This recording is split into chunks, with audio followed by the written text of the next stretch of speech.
नमस्कार दोस्तों, स्वागत है आपका उत्कर्ष क्लासेज की इस ऑनलाइन क्लास में। दोस्तों, आज हम बात करने जा रहे हैं एक बेहद ही खूबसूरत बिंदु, बहुत ही खूबसूरत बिंदु जो हिंदी व्याकरण में नाम में ही अपने आप में आनंद रखता है। तो इस आनंददायक, आनंदित कर देने वाले बिंदु की आज हम चर्चा आरंभ कर रहे हैं। पहले थोड़ी सी भूमिका के रूप में हम यह जान लें कि यह बिंदु क्या है। दोस्तों देखो, हिंदी भाषा की बात करी जाए तो हिंदी भाषा के दो प्रकार के खंड माने गए। एक तो होता है इसका गद्य भाग, एक तो कौन सा भाग होता है? गद्य भाग होता है। और दूसरा जो होता है वह होता है दोस्तों कौन सा? पद्य भाग। अब एक गद्य भाग है और एक पद्य भाग है, अर्थात एक गद्य और एक पद्य। इन दोनों में ही, या मैं कहूँ ये हिंदी की क्या है, ये विधा है। क्या है दोस्तों? ये विधा है। बिंदु को शुरू करने से पहले हम केवल उसका बेस जान रहे हैं कि वास्तव में ये चीज़ें क्या हैं। तो हिंदी गद्य की दो विधा हो गई, या हिंदी भाषा की कितनी विधा हो गई? दो, एक गद्य और एक पद्य। तो जो आप गद्य भाग पढ़ते हो, इस गद्य भाग की जो व्याकरण पढ़ते हैं, इस गद्य भाग की व्याकरण में हम मुख्यतः बात करें तो 3 प्रकार के अंग पढ़ते हैं। कितने प्रकार के अंग पढ़ते हैं? 3 प्रकार के अंग पढ़ते हैं। और वे 3 अंग कौन कौन से पढ़ते हैं मित्रों? एक तो वर्ण, एक शब्द, और एक पढ़ते हैं कौन सा? वाक्य। एक तो वर्ण पढ़ते हैं, एक शब्द पढ़ते हैं और एक वाक्य पढ़ते हैं। लेकिन यदि आपसे कहा जाए कि इस पद्य भाग के लिए, इस पद्य भाग की व्याकरण क्या होगी, तो दोस्तों ध्यान रखने की बात है, पद्य भाग की व्याकरण के रूप में आप इन्हें संबोधित कर सकते हो। वे कौन कौन से बिंदु हैं जिन्हें हम पद्य भाग की व्याकरण में समाहित कर सकते हैं? अर्थात गद्य भाग को सही तरीके से परिभाषित करने और सही तरीके से व्यवस्थित करने का काम व्याकरण में वर्ण, शब्द और वाक्य के रूप में होता है। वर्ण, शब्द और वाक्य के रूप में होता है। ठीक उसी प्रकार से इस पद्य भाग में हम व्याकरणिक रूप से इसे व्यवस्थित करने का जो काम है वह करते हैं दोस्तों छंद, रस, अलंकार, काव्य गुण है, काव्य दोष, और एक इसमें हम क्या पढ़ते हैं? शब्द शक्ति। क्या देखते हैं दोस्तों? शब्द शक्ति। मेरे कहने का आशय यह हुआ कि यदि आपसे कहा जाए या पूछ लिया जाए कि पद्य भाग की या हिंदी की पद्य विधा की व्याकरण के अंतर्गत कौन कौन से बिंदुओं का हम अध्ययन करेंगे, तो उस स्थिति में आपको चिंतित नहीं होना है। उस स्थिति में आपके समक्ष जो बिंदु उपस्थित होते हैं वे हैं छंद, रस, अलंकार, काव्य गुण, काव्य दोष और शब्द शक्तियाँ। इनका यदि हम सही तरीके से और सुनियोजित अध्ययन कर लेते हैं साथियों, तो ये सारा का सारा भाग हमें पद्य भाग की व्याकरण की तरफ ले चलता है। तो इन सभी व्याकरणिक प्रकरणों, या हम कहें इन सभी काव्य के बिंदु हैं। पद्य का दूसरा नाम क्या होता है? काव्य खंड। पद्य खंड को आप क्या कह सकते हो? काव्य खंड। तो इस काव्य खंड को सही तरीके से समझने के लिए आज हम काव्य खंड के महत्वपूर्ण प्रकरण की चर्चा, अलंकार की चर्चा शुरू कर रहे हैं। किसकी चर्चा शुरू करेंगे दोस्तों? अलंकार की चर्चा शुरू करेंगे। तो यहाँ तक की बात आपके समझ में आ गई। मेरे कहने का आशय यह है, अब मैंने केवल आपको हिंट दिया है कि आज हम पढ़ने वाले क्या हैं, क्या बिंदु हम शुरू करने वाले हैं। तो उसकी भूमिका के रूप में मेरे दोस्तों मैंने ये सब चीज़ें आपके समक्ष रख दी हैं। क्या क्या? छंद, रस, अलंकार, काव्य गुण, काव्य दोष और शब्द शक्तियाँ। इनमें से आज हम कौन सा प्रकरण शुरू करेंगे? अलंकार शुरू करने वाले हैं। अब बात करते हैं अलंकार के संदर्भ में। तो देखो क्या होते हैं अलंकार।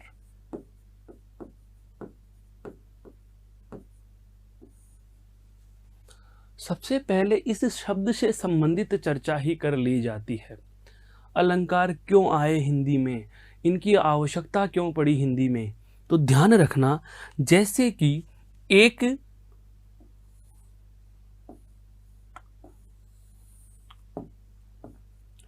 महिला के सौंदर्य की बात की जाए, एक महिला के सौंदर्य की बात की जाए तो हम क्या करते हैं? महिला के सौंदर्य के लिए इसे विभिन्न प्रकार के आभूषणों से नवाजते हैं। क्या करते हैं दोस्तों? आभूषणों से नवाजते हैं। सौंदर्य में वृद्धि करने के लिए हम किसका सहारा लेते हैं? गहनों का सहारा लेते हैं। किसका सहारा लेते हैं दोस्तों? गहनों का सहारा लेते हैं। मेरे कहने का मतलब यह हुआ कि जब हमें शरीर को क्या करना है? सुंदर बनाना है। शरीर को सुंदर बनाना ही नहीं बल्कि सुंदर दिखाना है।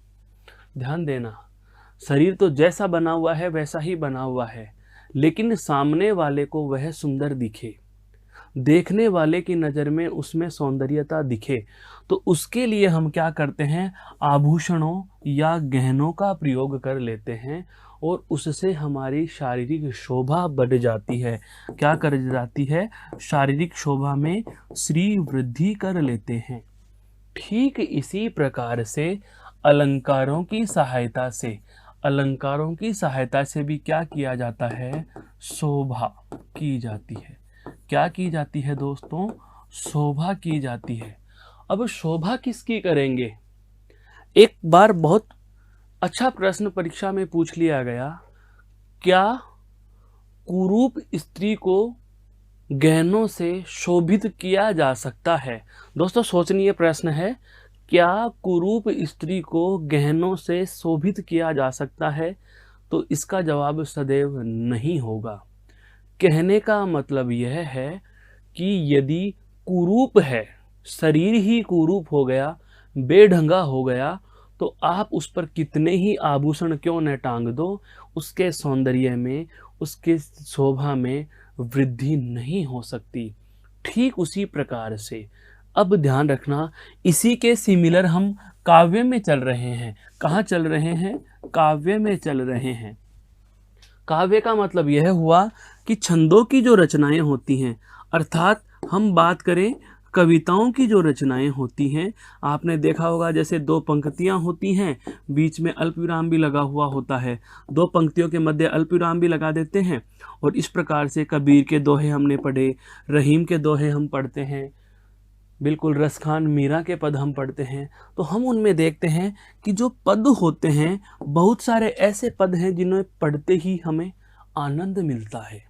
आनंद की चर्चा आनंद के बिंदु में करेंगे, लेकिन उन पदों को क्या बनाया जाए? काव्य को क्या बनाया जाए? सुंदर बनाया जाए। तो काव्य को सुंदर बनाने के लिए जिस बिंदु की आवश्यकता होती है, या काव्य को सुंदर बनाने के लिए जो चीज़ें हमें आवश्यक महसूस की जाती हैं, उनमें किसका नाम गिना जाता है दोस्तों? अलंकार का नाम गिना जाता है।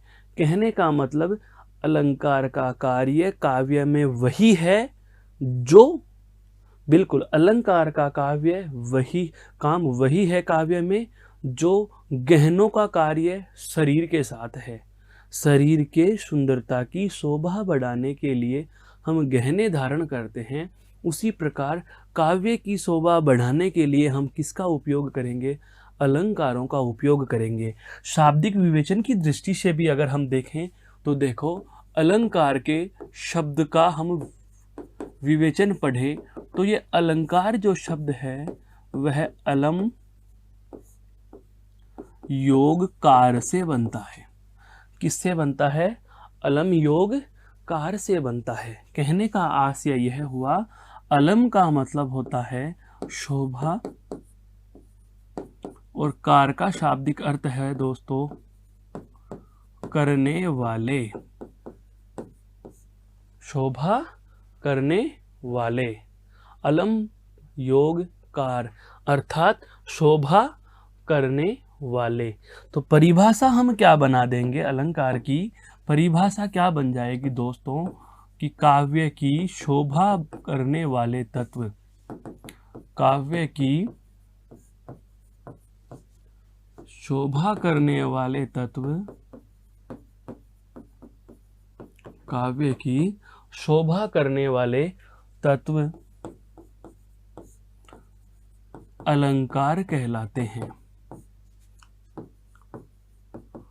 काव्य की शोभा करने वाले तत्व ही अलंकार कहलाते हैं। यह बात हम यहाँ से जान सकते हैं कि जिस प्रकार से गहने या आभूषणों से हम शरीर की शोभा में श्री वृद्धि करते हैं, ठीक उसी प्रकार से अलंकारों के प्रयोग से हम क्या करते हैं दोस्तों, काव्य की शोभा में वृद्धि करते हैं।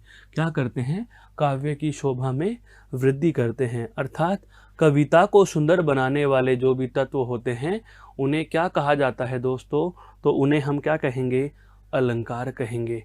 यहाँ तक तो कोई दिक्कत वाली बात नहीं आती, केवल एक बेसिक सी बात है, साधारण से परिचयात्मक ब्यौरा हुआ। परीक्षा में प्रश्न कहाँ से पूछता है, तो अब तक के वृत्तांत में केवल एक प्रश्न हमारा बनता है, यह वाला कि अलंकार पद कौन कौन से पदों का योग है। तो आप कह सकते हो ये अलम प्लस कार का योग है। यहाँ आप कहें तो कह सकते हैं व्यंजन संधि का उदाहरण है। कौन सी संधि का उदाहरण है दोस्तों, ये व्यंजन संधि का उदाहरण है। कौन सी संधि का उदाहरण है, व्यंजन संधि का। अब महत्वपूर्ण बात जो शुरू होती है वह यह है, क्या अलंकार के भेद, अलंकार के भेद। अर्थात अगला महत्वपूर्ण बिंदु जो हमारा शुरू होता है दोस्तों वह होता है अलंकार के प्रकार का। अलंकार के कितने भेद होते हैं, तो देखिए मुख्यतः अलंकार के प्रधान रूप में तो हम दो भेद ही करते हैं, पर होते तीन हैं। मुख्यतः हम दो भेद करते हैं पर होते तीन हैं। मैं तीनों के नाम बता देता हूं, फिर हम दोनों को पढ़ेंगे। देखो, एक होता है शब्द अलंकार,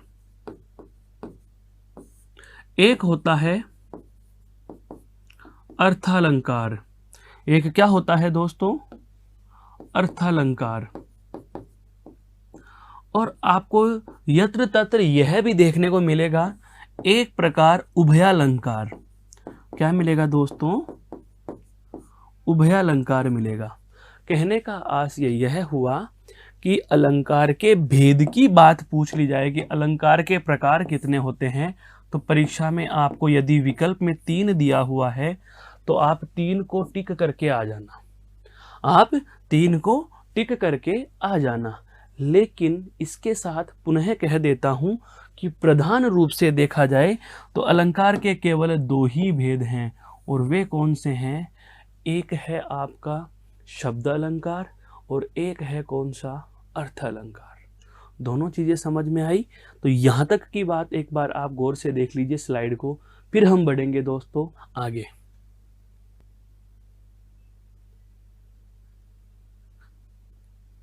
आपने जाना अलंकार के प्रधान भेद कितने, 2, वास्तविक भेद कितने, 3। 2 कौन से हैं, 3 कौन से हैं। अब हम इनकी परिभाषात्मक जानकारी लेते हैं। तो सबसे पहले हम बात करें क्या, शब्द अलंकार की। तो दोस्तों शब्द अलंकार को परिभाषित करने से पहले मैं आपका ध्यान यहां लेके जाऊंगा, काव्य की शोभा करने वाले तत्व। काव्य की शोभा करने वाले तत्व ही क्या कहलाते हैं, अलंकार कहलाते हैं। काव्य की शोभा करने वाले तत्व ही क्या कहलाएंगे दोस्तों, अलंकार कहलाएंगे। अब यह काव्य की शोभा किससे हो जाए, शब्द से हो जाए। किससे हो जाए, शब्द से हो जाए, तो उसे हम क्या कह देंगे, शब्द अलंकार कह देंगे। ध्यान से समझना। और यदि काव्य की शोभा का पता हमें अर्थ से चल रहा हो तो उसे हम क्या कह देंगे, अर्थ अलंकार। कहने का मतलब यह हुआ कि कविता की पंक्तियों में या काव्य की पंक्तियों में, बहुत सरल शब्दों में इस बात को समझो, कविता या काव्य की पंक्तियों में किसी शब्द विशेष के प्रयोग करने से कविता की वह पंक्ति सुंदर हो जाती है, अच्छी बन जाती है। तो जाहिर सी बात है, आपने कौन से अलंकार को महत्व दे दिया? शब्द अलंकार को महत्व दे दिया। और यदि हमें उस काव्य की सुंदरता का पता किसी शब्द के अर्थ से चल रहा है, किससे चल रहा है? अर्थ से पता चल रहा है, तो हम वहां पर कौन सा अलंकार ले लेंगे? अर्थ अलंकार ले लेंगे। और यदि शब्द और अर्थ दोनों से ही हमें काव्य की सुंदरता का बोध हो, तो मेरे दोस्तों वहाँ आप उभय अलंकार ले लेंगे, वहाँ आप उभय अलंकार ले लेंगे। लेकिन अब हिंदी व्याकरण की बात की जाए तो हिंदी व्याकरण में ध्यान रखना, हमें प्रधान रूप से केवल इन दो को ही पढ़ना है। एक आपका शब्द अलंकार, दूसरा आपका अर्थ अलंकार। शब्द अलंकार क्या होता है, अब हम इसकी परिभाषा की बात करेंगे। तो परिभाषा हम क्या कह सकते हैं कि जब काव्य में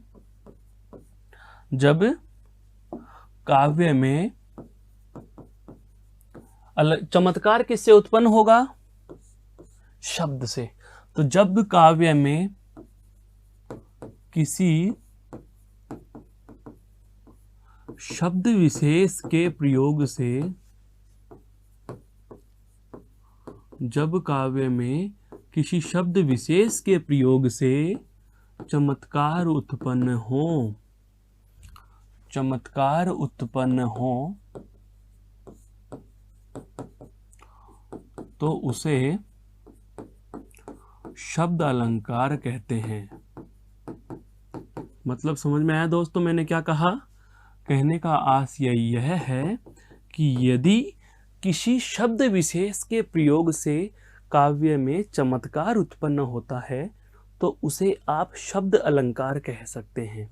और यदि, अब ध्यान रखना, यही चमत्कार शब्द की जगह, थोड़ी देर के लिए मान लो मैं यह कहूं कि शब्द की जगह यहां हम क्या लिख दें दोस्तों? अर्थ लिख देते हैं। क्या लिख देते हैं? अर्थ लिख देते हैं। तो यही परिभाषा किसकी बन जाएगी? अर्थ अलंकार की बन जाएगी। किसकी बन जाएगी? अर्थ अलंकार की बन जाएगी।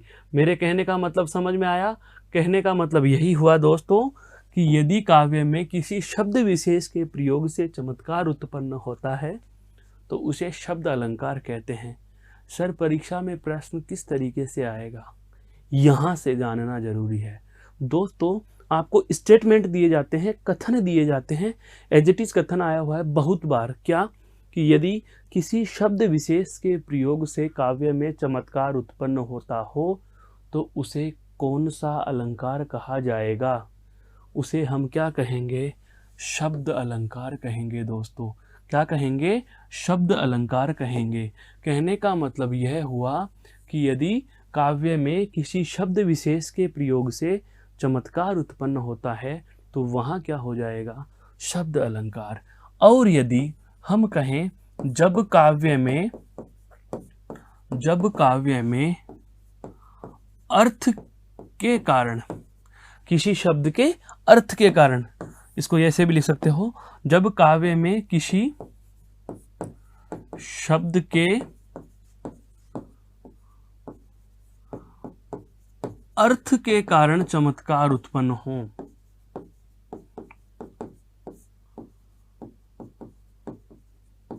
अर्थ के कारण चमत्कार उत्पन्न हो तो उसे अर्थालंकार कहते हैं। तो उसे अर्थालंकार कहते हैं। मेरे कहने का आशय यह हुआ कि यदि शब्द विशेष के प्रयोग से सुंदरता आ रही है तो शब्द अलंकार है, और किसी अर्थ विशेष से सुंदरता आ रही है तो वह अर्थ अलंकार है। कहने का मतलब यही हुआ कि जैसे नाक का आभूषण होगा तो वो नाक का ही माना जाएगा, कान में पहने जाने वाला कान का आभूषण होगा, है नाक में पहने जाने वाला नाक का आभूषण होगा, हाथ में पहने जाने वाला हाथ का आभूषण होगा। शब्द से चमत्कार उत्पन्न होने वाला शब्द अलंकार होगा, अर्थ से चमत्कार उत्पन्न होने वाला अर्थ अलंकार होगा। अब बात आती है कि सर हम हिंदी में बहुत सारे अलंकारों के नाम सुनते हैं, कौन सा शब्द अलंकार है, कौन सा अर्थ अलंकार है। तो दोस्तों जरा भी परेशान होने की आवश्यकता नहीं है, हमने केवल अभी तक परिभाषाओं जाना है। अब हम बांटेंगे कि शब्द अलंकार कौन कौन से हैं और अर्थ अलंकार कौन कौन से हैं। एक बार इस स्लाइड को गौर से देख लीजिए, फिर हम चलते हैं दोनों के विभाजन पर। शब्द अलंकारों के नाम और अर्थ अलंकारों के नामों से मैं आपका परिचय कराता हूं। एक बार इसको देख लीजिए दोस्तों।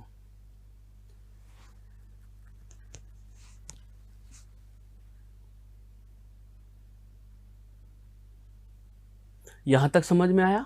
अब देखते हैं अलग अलग प्रकार। एक तरफ लिख देंगे हम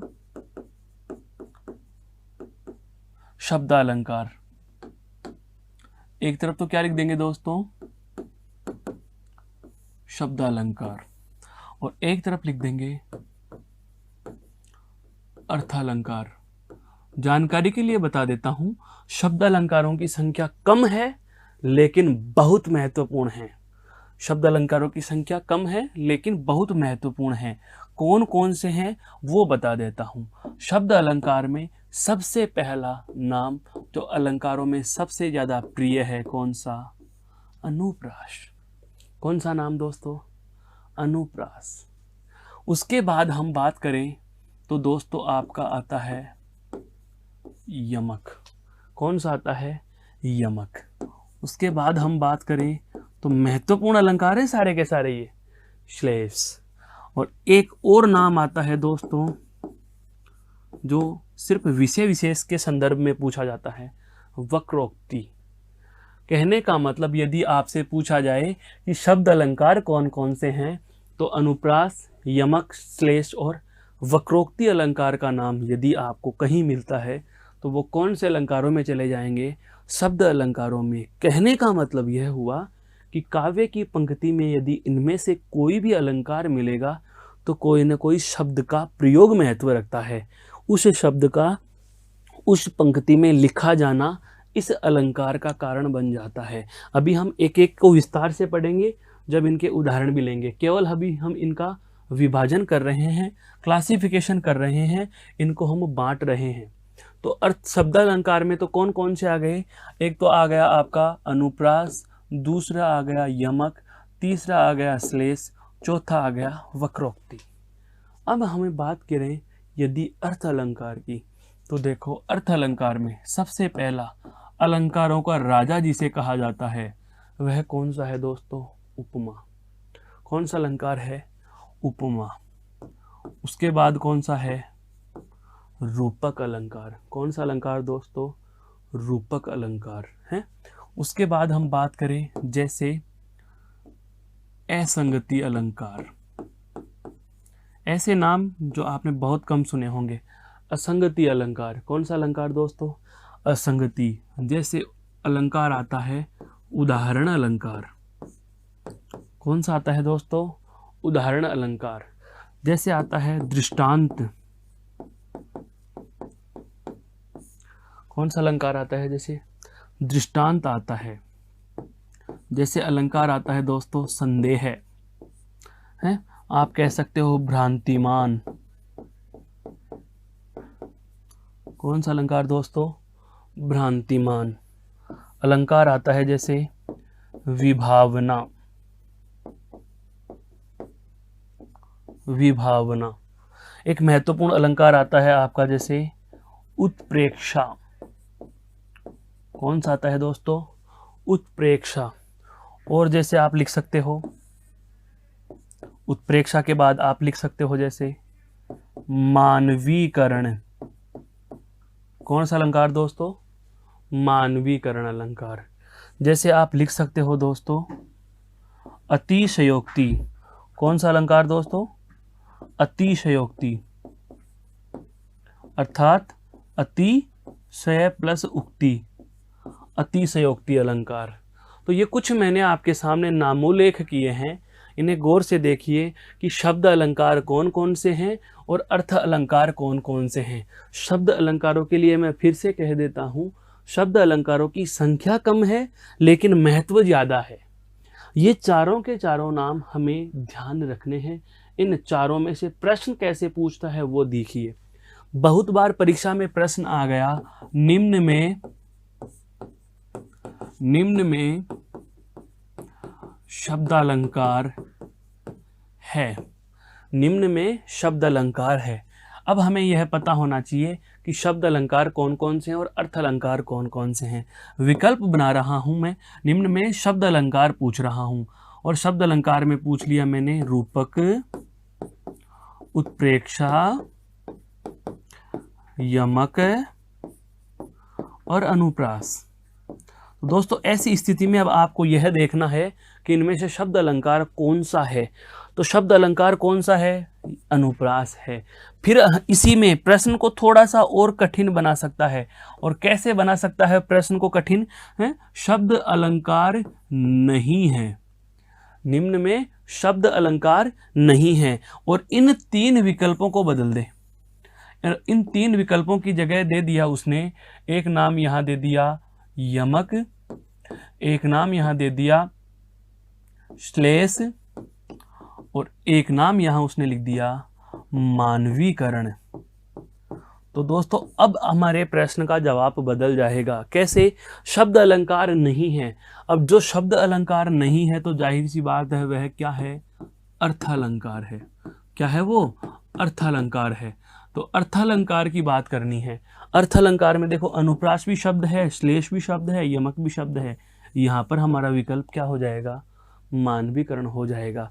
हो सकता है पर प्रश्न परीक्षा में अलग तरीके से और थोड़ा सा भ्रमित करे और आपको परीक्षा में क्या लिख के मिल जाए, निम्न में अर्थालंकार नहीं है, निम्न में अर्थालंकार नहीं है, और आपके समक्ष जो विकल्प हैं वो यही दे दिए, इनमें से अर्थालंकार नहीं है। तो जाहिर सी बात है वही वाली बात क्या कि अर्थ अलंकार नहीं है, अर्थात क्या है? शब्द अलंकार है। क्या है दोस्तों? शब्द अलंकार है। तो शब्द अलंकार कौन सा हो जाएगा? अनुप्रास हो जाएगा। मेरे कहने का आशय यह है कि आपको प्रश्न का तरीका शायद समझ में आ चुका होगा कि कौन सा शब्द अलंकार है, कौन सा अर्थ अलंकार है, और परीक्षा में इन अलंकारों के प्रकार से संबंधित जो प्रश्न यदि पूछेगा तो परीक्षक आपको किस प्रकार का प्रश्न पूछ करके भ्रमित कर सकता है। तो मेरे दोस्तों यहाँ पर भ्रम वाली स्थिति उत्पन्न नहीं होनी चाहिए। यहाँ तक की बात समझ में आ चुकी क्या? अब हम इन सभी के सभी प्रकारों को विस्तार देंगे। सभी के सभी प्रकारों को हम परिभाषा के दृष्टि से और उदाहरणों की दृष्टि से देखेंगे। तो सबसे पहले हम बात करेंगे कौन से अलंकार की? अनुप्रास अलंकार की। चलें आगे? बिल्कुल चलते हैं दोस्तों। ये लो जी, सबसे पहले हम बात करना चाह रहे हैं अनुप्रास। अच्छा एक चीज और देखिए, अब मैं यहाँ आपको पुनः वर्णन नहीं बताऊंगा कि किस किस में कौन कौन सा पढ़ेंगे। अब हमारे पास कुल बात की जाए तो लगभग देखो 15 अलंकार आ रहे हैं। कितने अलंकार आ गए? लगभग 15 अलंकार आ गए। अर्थात हम इन 15 अलंकारों को विस्तार देने वाले हैं। हालांकि विषय विशेष की बात की जाए दोस्तों, यदि हम बात करें विषय विशेष से पीजीटी की परीक्षा दे रहे हो, व्याख्याता परीक्षा आप दे रहे हो, लेक्चरर की परीक्षा आप दे रहे हो, असिस्टेंट प्रोफेसर या प्रोफेसर की परीक्षा दे रहे हो, नेट जेआरएफ की परीक्षा दे रहे हो, सेंट्रल गवर्नमेंट लेवल की कोई भी परीक्षा दे रहे हो, या किसी राज्य विशेष की कोई परीक्षा दे रहे हो, तो उस जगह ध्यान रखना भाषा विशेष के पेपर में ही इन सब बातों से प्रश्न पूछता है।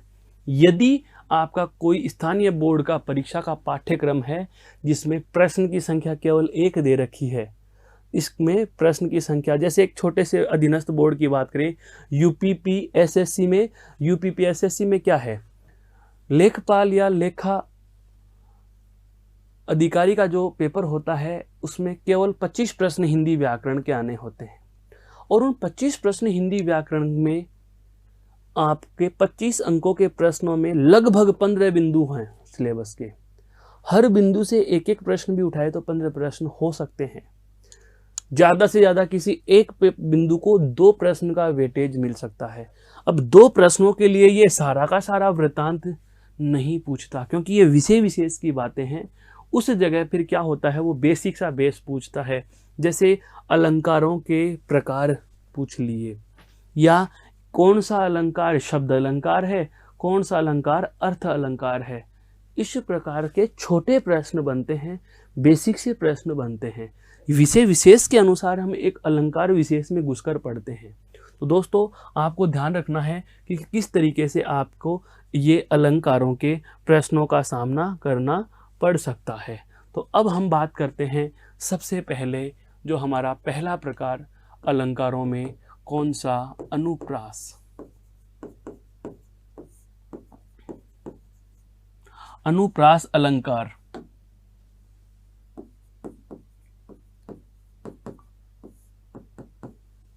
अनुप्रास अलंकार क्या होता है? देखिए, पहली बात, ये कैसा अलंकार है? अभी अभी हमने जाना है। अनुप्रास अलंकार शब्द अलंकार है। इसका मतलब वाक्य में क्या होगा, कोई शब्द प्रयोग में लिया जाएगा और उस शब्द के प्रयोग विशेष से हमारे यहाँ चमत्कार उत्पन्न होगा, अलंकार अनुप्रास होगा। वो जानो क्या, कि जब वाक्य में, समझना, एक ही शब्द की, जब वाक्य में एक ही शब्द की या एक ही वर्ण की, जब वाक्य में एक ही शब्द की या एक ही वर्ण की बार बार आवृत्ति हो। कहने का मतलब यह हुआ कि यदि वाक्य में किसी शब्द को, एक विशेष शब्द को या किसी एक विशेष वर्ण को बार बार लिख दिया जाए, तो दोस्तों उस स्थिति में कौन सा अलंकार होगा? अनुप्रास अलंकार होगा। लेकिन एक शर्त और होगा, क्या? अगर शब्द की आवृत्ति की जा रही है, अगर शब्द की आवृत्ति की जा रही है तो अर्थ नहीं बदलना चाहिए, अर्थ नहीं बदलना चाहिए। क्यों? यदि आपने शब्द की आवृत्ति बार बार की लेकिन प्रत्येक बार यदि अर्थ बदल दिया दोस्तों, तो ध्यान रखना, अगर अर्थ बदल जाता है, बदल जाता है, ये बहुत अच्छी चीजें बता रहा हूं, बदलता है, तो उस स्थिति में आप इसे यमक अलंकार कहेंगे। क्या कहेंगे? यमक अलंकार कहेंगे। दोस्तों परिभाषाएं रटने और उदाहरण रटने वाला काम यहाँ हम करेंगे ही नहीं, जरूरत भी नहीं होती उनकी। हमें तथ्य समझ में आना चाहिए, हर बिंदु की बेस को हम पढ़ रहे हैं कि वास्तव में ऐसे ही क्यों बना। तो अनुप्रास अलंकार में महत्वपूर्ण बात हमारे समक्ष क्या उपस्थित हो गई दोस्तों, कि एक ही शब्द की, या तो एक ही शब्द की या फिर एक ही वर्ण की, एक ही वर्ण, इन दोनों में से कोई भी एक चीज बार बार आ रही है। बार बार का मतलब जैसे राम राम राम राम, कितनी बार लिखते चले जाओ, लेकिन शर्त क्या है? अर्थ नहीं बदलना चाहिए। तो उस स्थिति में आप कौन सा अलंकार करोगे? अनुप्रास अलंकार होगा। यदि अर्थ बदलता है, यदि अर्थ बदल जाता है, तो वहां कौन सा हो जाएगा? यमक हो जाएगा। पुनः परिभाषा से हम चर्चा करते हैं, तो इसकी व्यवस्थित परिभाषा और उदाहरण की बात करें तो इसकी व्यवस्थित परिभाषा क्या हो जाएगी दोस्तों? जब काव्य में एक ही शब्द या एक ही वर्ण, अर्थात समान वर्ण बार बार लिख दिया जाए, बार बार लिख दिया जाए, तो वहां अनुप्रास अलंकार होगा। तो वहां अनुप्रास अलंकार होगा। जैसे मैं बात करूं उदाहरण की, जैसे भगवान भक्तों की भयंकर भूरी भीति भगाइए। जैसे मैंने कहा, भगवान भक्तों की भयंकर भूरी बीथी बगाइए। दोस्तों, आप इस लाइन को पढ़ते ही समझ चुके होंगे कि यहाँ शब्द की तो नहीं लेकिन वर्ण की आवृत्ति हो रही है।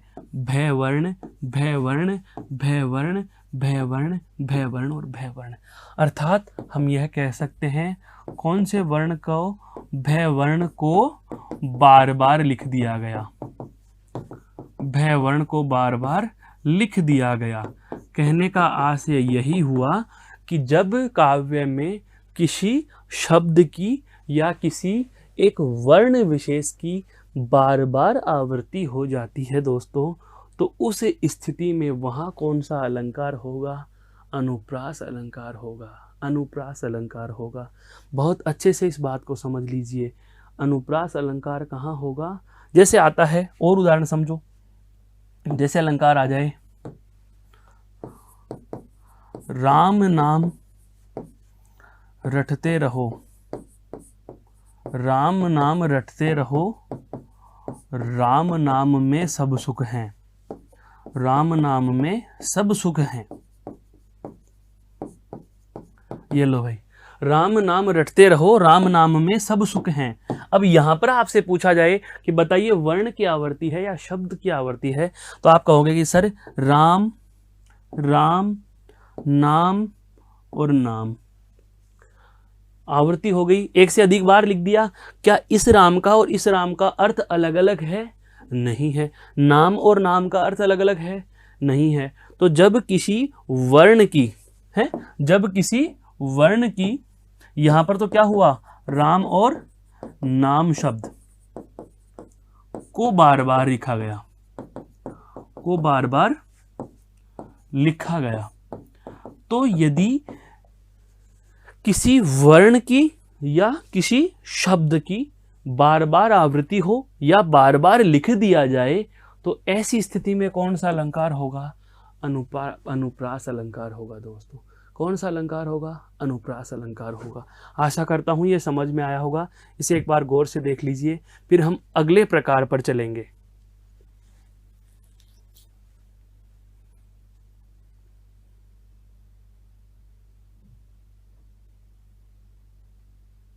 ठीक है दोस्तों, अब इस अनुप्रास अलंकार के बाद अगली बात, अनुप्रास में हमने अभी अभी क्या जाना है? अनुप्रास में अभी अभी हमने क्या जाना है? शब्द बार बार लेकिन अर्थ एक जैसा, यही जाना। शब्द तो बार बार आया लेकिन उसके अर्थ में कोई चेंज नहीं आया। अगर मैं कहूं कि शब्द तो बार बार आए लेकिन अर्थ बदल जाए, लेकिन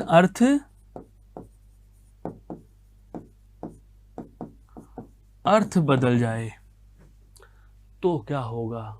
अब अनुप्रास तो नहीं कर सकते। अनुप्रास में शर्त क्या थी? या तो वर्ण की आवृत्ति होगी या शब्द की आवृत्ति होगी। लेकिन यदि शब्द की आवृत्ति हो तो शर्त है अर्थ एक जैसा होना चाहिए। अगर आपने प्रत्येक बार शब्द को अर्थ को बदल दिया, प्रत्येक बार शब्द के अर्थ को बदल दिया, तो वहाँ अनुप्रास नहीं होगा। ऐसी स्थिति में दोस्तों याद रखना, ऐसी स्थिति में हम कौन से अलंकार पर पहुँच जाते हैं? यमक अलंकार पर पहुँच जाते हैं। कौन से अलंकार पर पहुँच जाते हैं? यमक अलंकार पर पहुँच जाते हैं।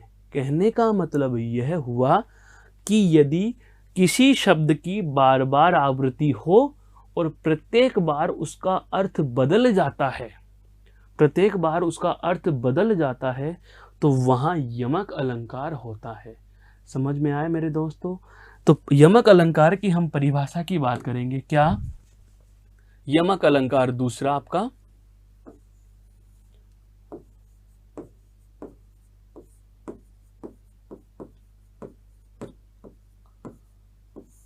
यमक अलंकार। यमक अलंकार क्या होता है कि जब काव्य में, जब काव्य में किसी शब्द की, किसी शब्द की या किसी शब्द को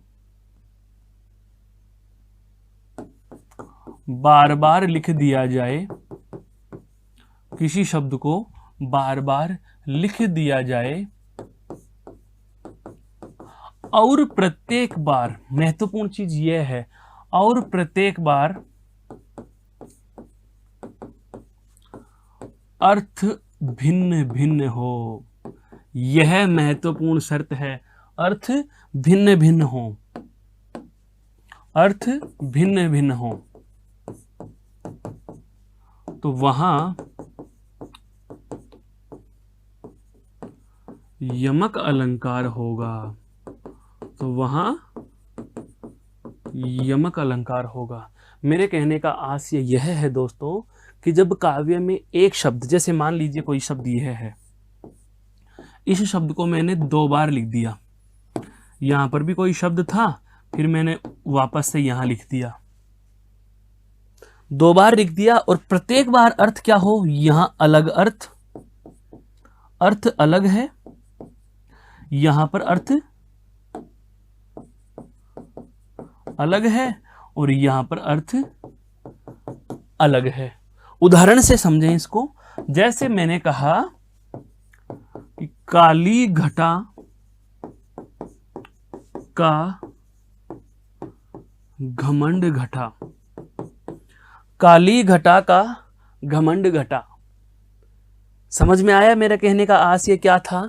यहां पर घटा है और यहां पर भी घटा है। एक वाक्य में एक शब्द एक से अधिक बार आया, लेकिन अगर उनका अर्थ एक जैसा रह जाता तो अनुप्रास होता, अर्थ बदल गया, यमक हो जाएगा। कैसे? यहां पर काली गठा बादलों की गठा के लिए कहा गया है, बादलों की गठा, बादलों की घटा है। काली घटा किसकी घटा है? बादलों की घटा। और घमंड घटने का मतलब यहां पर क्या है दोस्तों? कम हुआ है, हैं?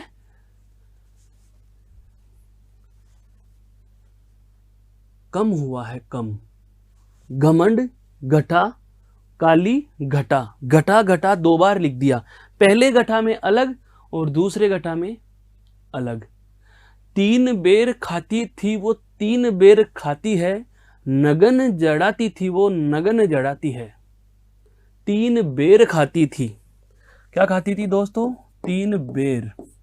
3 बेर खाती थी वो 3 बेर खाती है, नगन जड़ाती थी वो नगन जड़ाती है। बहुत अच्छे से समझना ये वाली।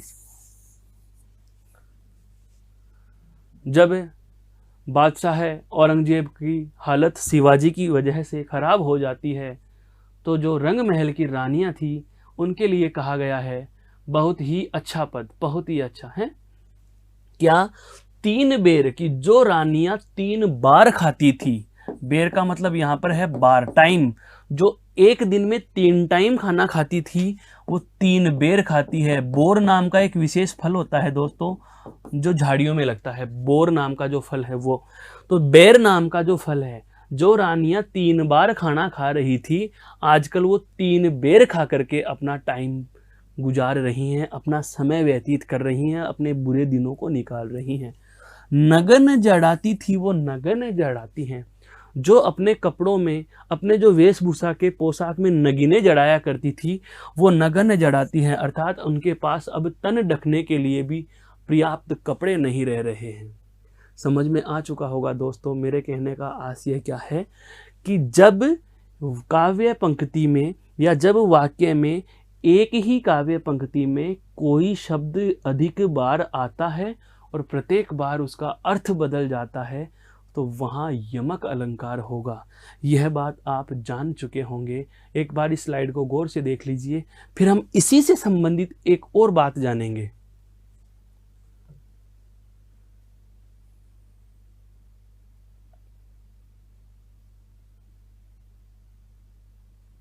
दोस्तों, यह अब जो हम बात करने वाले हैं, यह विषय विशेष के संदर्भ से है। विषय विशेष के संदर्भ से मैं बताना क्या चाह रहा हूं वह ध्यान दीजिए। विषय विशेष के संदर्भ में यमक अलंकार के 2 भेद माने गए हैं। कितने भेद माने गए हैं दोस्तों? 2 भेद।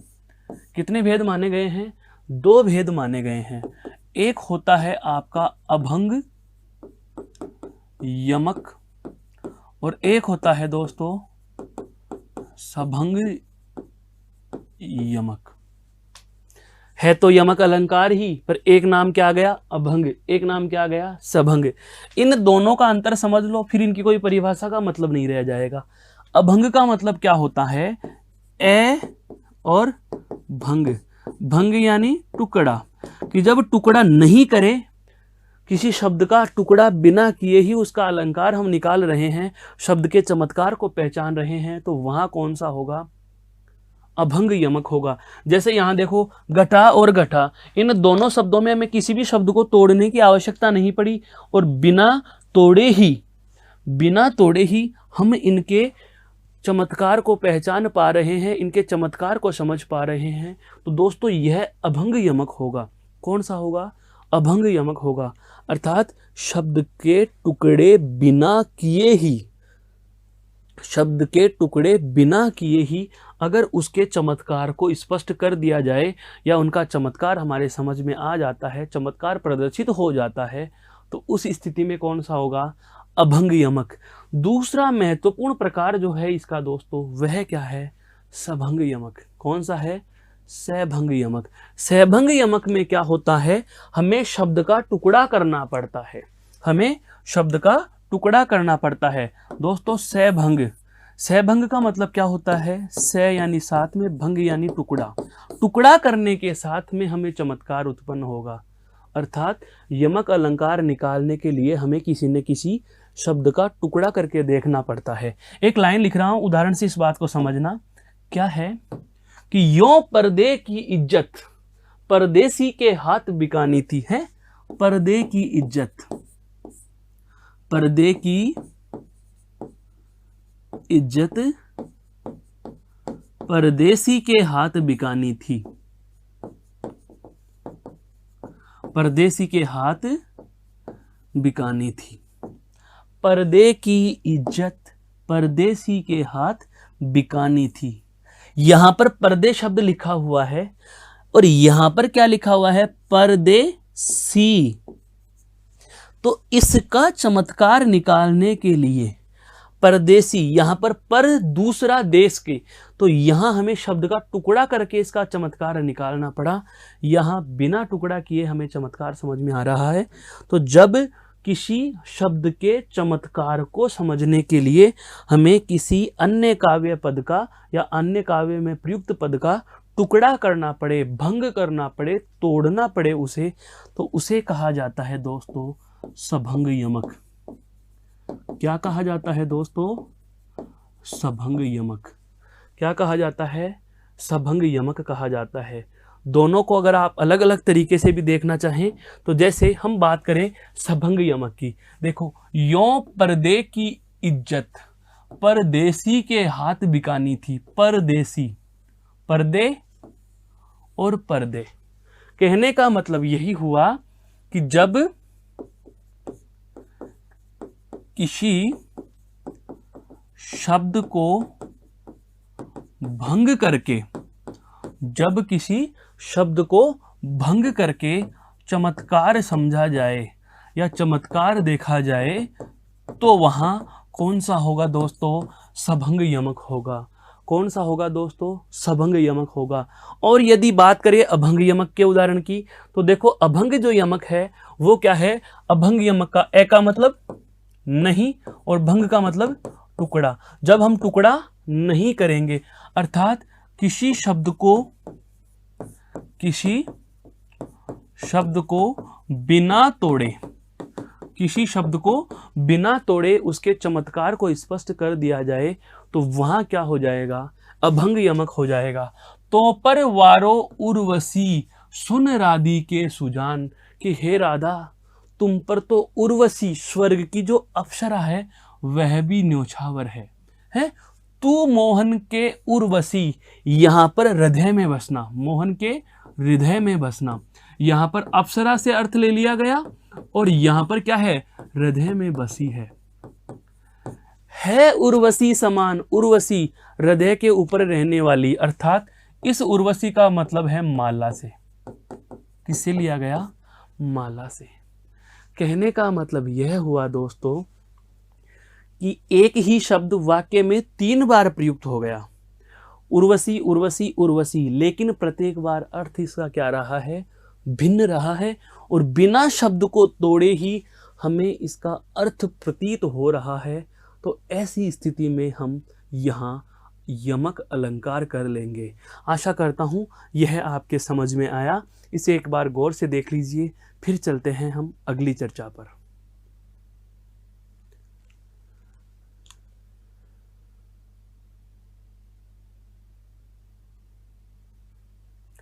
ठीक है दोस्तों, तो हमने क्या जाना, देखो एक बार हमने यह जाना सबसे पहले अनुप्रास, क्योंकि शब्द अलंकार है, सारे के सारे शब्द अलंकारों को तुलनात्मक भी देखो। अनुप्रास में क्या था, शब्द बार बार आया लेकिन अर्थ में बदलाव नहीं, अर्थ में बदलाव नहीं, शब्द बार बार आया लेकिन अर्थ में बदलाव नहीं। दूसरा देखा हमने कौन सा, यमक। यहां पर क्या हुआ, शब्द बार बार आया लेकिन प्रत्येक बार अर्थ अलग, लेकिन प्रत्येक बार क्या होगा, अर्थ अलग होगा। अब तीसरा चमत्कारिक नाम है, तीसरा चमत्कारिक नाम, नाम बाद में लिखूंगा, पहले क्लू समझो क्या है। शब्द एक बार आएगा, शब्द एक बार आएगा लेकिन अर्थ अनेक होंगे। दोस्तों क्या निकलेंगे, अर्थ अनेक होंगे। प्रसंग के अनुसार उस शब्द के अर्थ बदलते रह जाते हैं, प्रसंग के अनुसार उसके अर्थ बार बार प्रत्येक बार अलग अलग निकलते हैं, और उस स्थिति का नाम है दोस्तों श्लेष। कौन सा है, श्लेष। यदि आप देखना चाहो तो देख सकते हो कि जब हम अलंकारों की बात कर रहे थे तो शब्दालंकार में सबसे पहला कौन सा देखा, अनुप्रास, दूसरा कौन सा देखा, यमक, तीसरा कौन सा देखा, श्लेष। तो इस श्लेष में क्या स्थिति आ रही है, यहां पर अर्थ एक जैसा है, यहां पर अर्थ बदल रहा है, यहां भी अर्थ बदल रहा है। तो इनकी तुलनात्मक दृष्टि से देखा जाए दोस्तों, इनको तुलनात्मक दृष्टि से देखा जाए तो हम क्या देख पा रहे हैं कि जैसे ही शब्द बार बार आया, शब्द बार बार आया, यह बात इन दोनों अलंकारों में समान है, लेकिन यह शर्त अलग हो गई। अलग कैसे हो गई, देखो शब्द बार बार आ रहा है, शब्द बार बार आ रहा है, अर्थ बदला नहीं या अर्थ बदल गया, हो गई बात अलग। अच्छा अब देखो इन दोनों में क्या समानता है, लेकिन अर्थ अनेक, लेकिन अर्थ अलग या अनेक। लेकिन अब ये दोनों बात इसमें समान हो गई, लेकिन यहां वाली बात, क्योंकि इसमें शब्द बार बार है और इसमें शब्द कितनी बार है, एक बार है।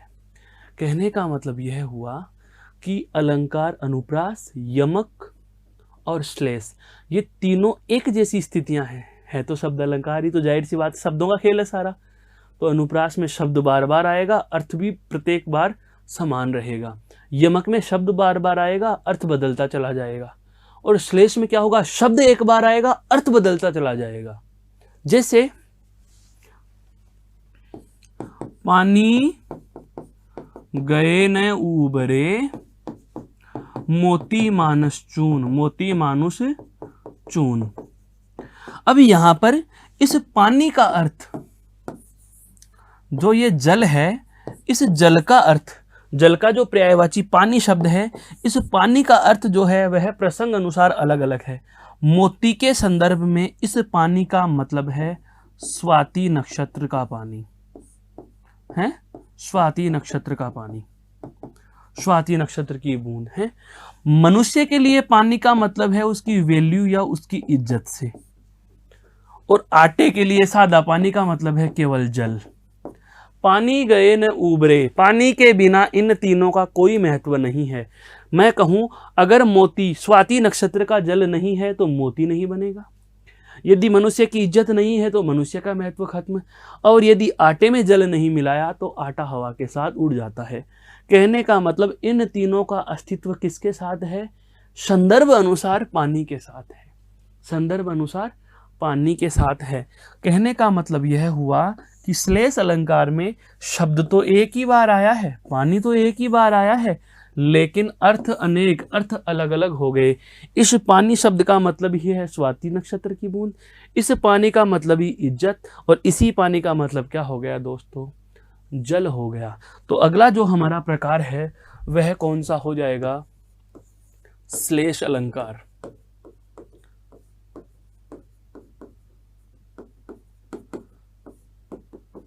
श्लेष अलंकार।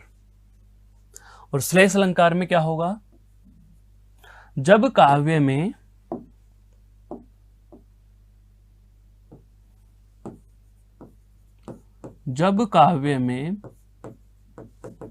कोई शब्द, जब वाक्य में या काव्य में कोई शब्द एक बार प्रयुक्त हो, जब काव्य में कोई शब्द एक बार प्रयुक्त हो लेकिन उसके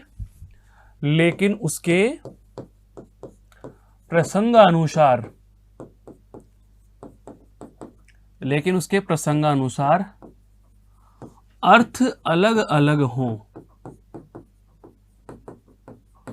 तो वहां श्लेष अलंकार होगा। तो वहां श्लेष अलंकार होगा दोस्तों। क्या हो जाएगा? श्लेष अलंकार होगा। क्या होगा? श्लेष अलंकार होगा।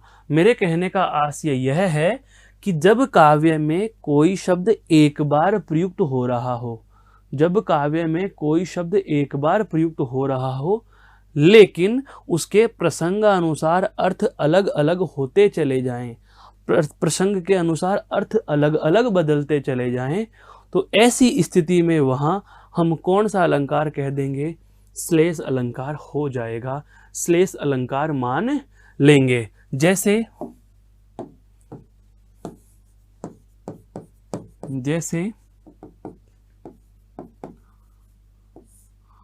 पानी गए न उबरे, मोती मानुष चून है, मोती मानुष चून।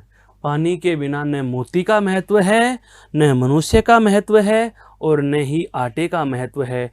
पानी गए न उबरे, मोती मानुष चून। पानी के बिना इन तीनों का ही कोई महत्व नहीं रह जाता मेरे दोस्तों। कहने का अर्थ यही हुआ कि जब कभी काव्य में कोई पंक्ति या कोई लाइन में एक शब्द एक बार लिख दिया जाए और प्रत्येक बार उसका अर्थ अलग अलग निकले, प्रसंग अनुसार उसका अर्थ अलग अलग निकले, तो ऐसी स्थिति में वहाँ क्या होगा? श्लेष होगा। अब आनंद देने वाली बात यहाँ यह नहीं, आनंद देने वाली बात यहाँ पर तो यह है क्या कि इसके